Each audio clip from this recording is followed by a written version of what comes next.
Speaking of climate change, when is Research gonna start thinking about some underwear change? Am I right, ladies?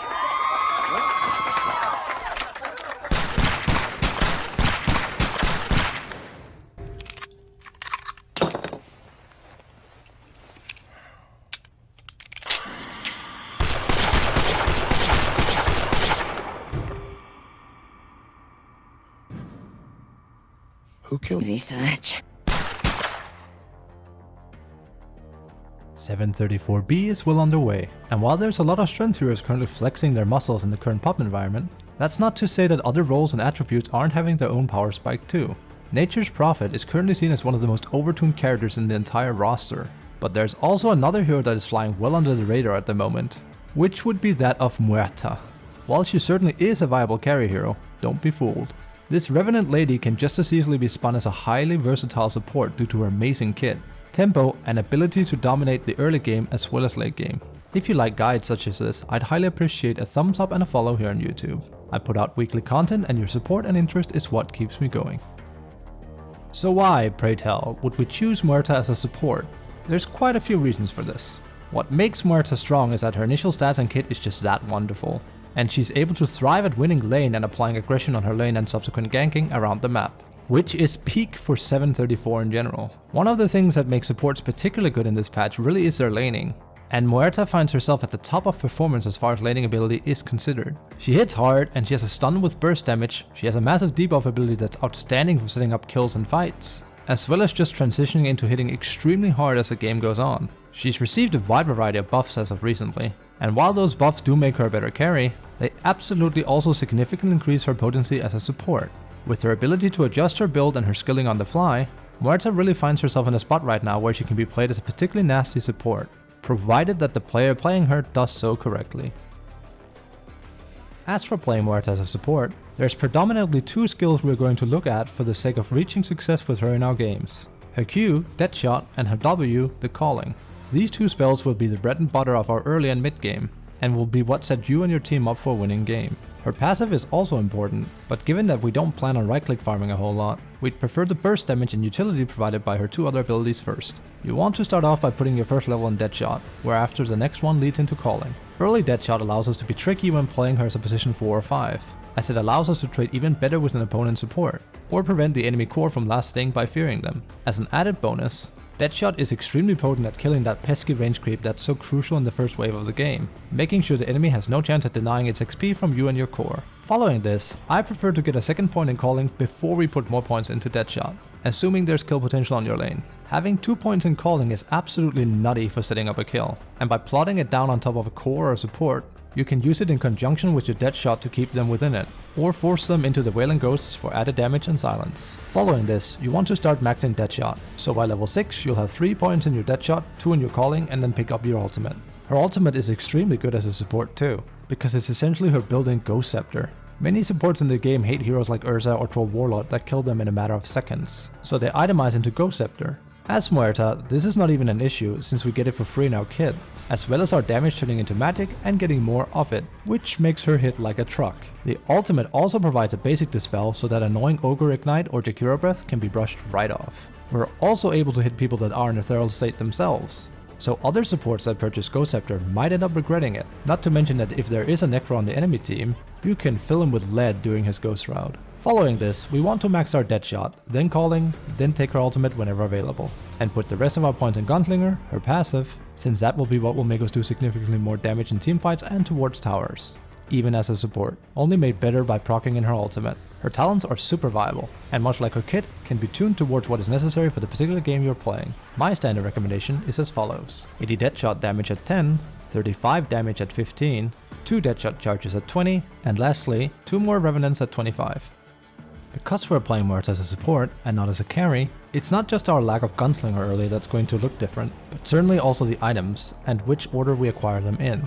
Wards and Sentries should be acquired throughout the entire game on a semi-regular basis for one thing, but a special mention goes out to Block Grenade. It's an extremely common item for just about any support worth their salt, but MUERTA plays extremely well around its slow, due to how it pairs together with her the Calling ability. Make sure to buy it. Our first items of choice would be that of Null Talisman and Brown Boots. Null will provide us with a bit more oomph in lane, and give us some delicious mana regen, which, given how high mana cost MUERTA is as a hero, really does come in handy, with boots giving us added movement speed for laning and ganking. Following this, we're gonna upgrade set brown boots, and there's generally two approaches here, which is completely game specific. We can go for arcane boots, which will help even further with our mana. Not to mention that this acquisition is particularly good if your partner on lane is particularly starved from mana. It also beautifully upgrades into Guardian Greaves later in the game, which is very delicious for just about any team. Our other choice is that of treads. It will give us significantly more damage for the sake of harassing and right clicking, but it doesn't give us the option to further upgrade the boots anywhere else. With boots upgraded, this is where things get really spicy,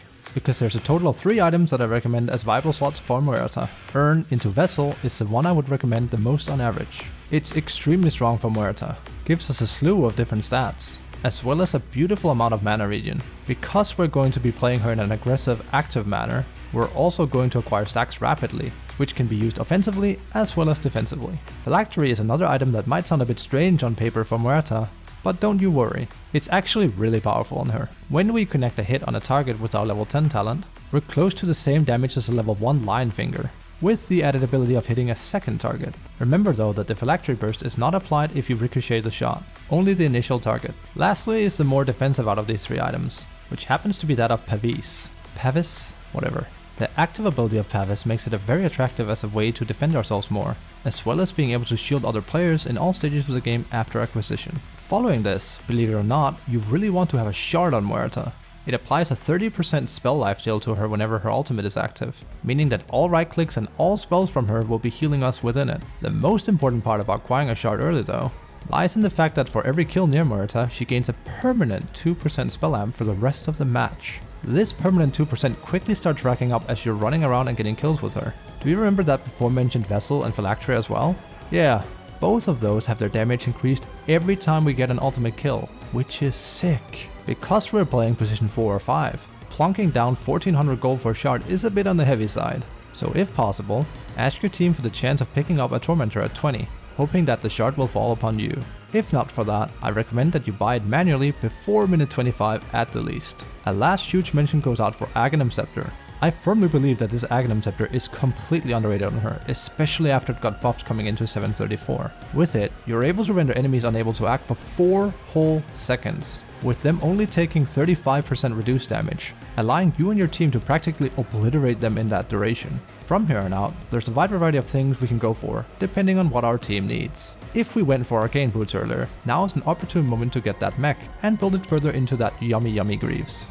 If we need a bit more movement and entry into a fight, a Blink Dagger is rarely a bad recommendation. We can also pick up a Black King Bar, as this will allow us to be incredibly hard to kill during our ultimate especially. Combined with the damage reduction from BKB and our invulnerability from the ultimate, paired with the Aghanim Shard, we're able to stand toe to toe with carries even if we're playing MUERTA as a support. Other than that, utility items to help your team, such as Force Staff, Lotus and even Scythe of Vice, become increasingly more important if the game starts dragging out.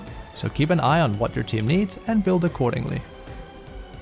With our skills and items squared off, we can finally focus a bit more on our average game approach. We want to play very aggressive in lane with MUERTA, make the most of her ability to apply damage with her great range and damage, and try to win the initial trades and last hits. As soon as level 2 or 3 arrives, there's very often kill potentials by method of using the calling as our primary kill tool. Because we're playing support, it also becomes paramount that we pull accordingly. If the wave ever gets too close to the enemy tower, make sure to get a pull off with a camp to readjust the lane closer to your tower. The distance the enemy has to run safely to their tier 1 tower determines our entire kill potential with MUERTA in general. If your lane goes well, and your lane partner doesn't need you in order to survive, consider setting up a gank. MUERTA's ability to use the twin gates and run in from the side, tossing down the calling and following up with Deadshot, is top of the line when it comes to ganking potential. If ganking isn't really an option, or if your core needs you a bit closer by, consider stacking a few camps when applicable. Deadshot in particular can be used for just this scenario, letting MUERTA ping 2 camps at once and stack it in this way, which is very handy. As we approach mid-late game and we get a hold of our shard, we never want to take a foot off the pedal anymore. Keep playing aggressively with your team, win those engagements with your ultimate turned on, and start seriously racking up those beautiful permanent stacks from the shard. If you're on the defense or offense, make sure to use calling in particular as a method to discourage enemies from pushing towers and high ground. It lasts for a very long time and is just about as annoying as Techie's Mines and Arc Warden Spark Wraiths to deal with. Play in a tempo-like fashion with your team. Make sure you have their back, rack up those shard kills, and your chances of winning only increases significantly as all your damage gets amplified with each one engagement that you take. MUERTA is a very unique hero at the end of the day. She has an extremely good versatile kit, and like many of the new additions to the Dota 2 roster, she finds herself on the fine line where she can be played both as a carry and a support. I highly recommend picking her up. The likelihood that Furion is going to get hit hard in the upcoming patches is pretty much guaranteed, but MUERTA is flying comfortably under the nose of the frog right now, so giving her a go as a support and learning how to play her will add a fine new addition to your support repertoire.